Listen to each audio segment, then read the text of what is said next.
July August বিপ্লবের ৯ মাসে স্থিতিশীলতার পথে অর্থনীতি, রেমিটেন্স ও রিজার্ভের সাথে বেড়েছে রপ্তানি, বকেয়া পরিশোধে কমেছে দায়ের পরিমাণ। কিন্তু রাজনৈতিক অস্থিরতা হলে এই প্রচেষ্টা কতটা সফল হবে তা নিয়ে শঙ্কা রয়েছে অর্থনীতির সাথে সম্পৃক্ত অংশীজনদের মাঝে। পতিত আওয়ামী লীগ সরকারের আমলে অর্থনীতিকে নীতির বাইরে পরিচালনা করা হয়েছে। ব্যাংক লুটের সাথে দখল করা হয়েছে ব্যবসার বড় অংশ। ব্যাংকিং খাত স্বাধীন ছিল না, জোর করে ঋণ দেওয়া হতো বড়দের। দুর্নীতির কারণে দেশের অর্থনীতি নিয়ে দুশ্চিন্তায় ছিলেন ব্যাংকার ও ব্যবসায়ীরা। এমন অবস্থায় ৫ আগস্ট হাসিনা সরকারের পতনের পর অন্তর্বর্তী সরকার দায়িত্ব নিলে আশার সঞ্চার হয় অর্থনীতিতে।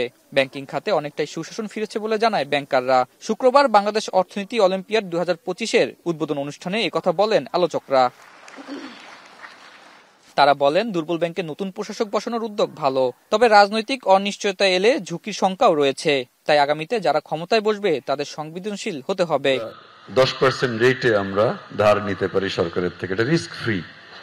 আর রিস্কি লোন আজকে বাংলাদেশে এর বাদে যা কিছু আমরা যাকে লোন দেই সেটা রিস্কি। এ সময় সিপিডির নির্বাহী পরিচালক ডক্টর ফাহমিদা খাতুন বলেন, রাজনৈতিক দলগুলো ক্ষমতায় গিয়ে নিজের স্বার্থের জন্য নীতি নির্ধারণ করে থাকে, যে কারণে সমাজ পিছিয়ে যায়। যারা রাজনৈতিক সাথে সংযুক্ত তারাই কিন্তু এই অর্থনীতির নীতি নির্ধারণের ক্ষেত্রে তাদের স্বার্থটাকে প্রাধান্য দেওয়া হয়েছে, এবং যেই কারণে কিন্তু দেখছি যে আমরা একদিকে প্রবৃদ্ধি, অন্যদিকে বৈষম্য। সুতরাং নীতি নির্ধারণী পর্যায়ে যতটা আমি সততার সাথে করব, সাধারণ মানুষের সাথে কথা বিবেচনা করে করব, সেটাই হচ্ছে প্রকৃতভাবে একটা সমাজকে এগিয়ে নিয়ে যাওয়ার জন্য। অপরদিকে আইএমএফ এর সাথে লেনদেন সুখকর নয়, তাদের চাপিয়ে দেওয়া কিছু নেওয়া হয়নি বলে জানিয়েছেন অর্থ উপদেষ্টা। সেই সাথে অনেকেই বলে, কর কমিয়ে দিন, বাড়িয়ে দিন, কিন্তু দেশের কথা কেউ ভাবে না।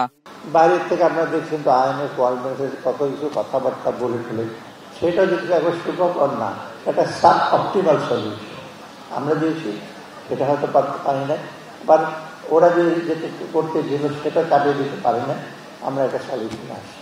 পুনর্গঠন ও সুশাসনের স্থিতিশীলতা না থাকলে আগামীতে যে কোনো রাজনৈতিক সরকারকেই অর্থনৈতিক পতনের সম্মুখীন হতে হবে। তাই বর্তমান সংস্কারের ধারাকে অব্যাহত রাখার পরামর্শ বিশেষজ্ঞদের। বাইরে কিন্তু খুব ভালো প্রচারণা দেয় না। আতাউর নিয়ন, এখন, ঢাকা।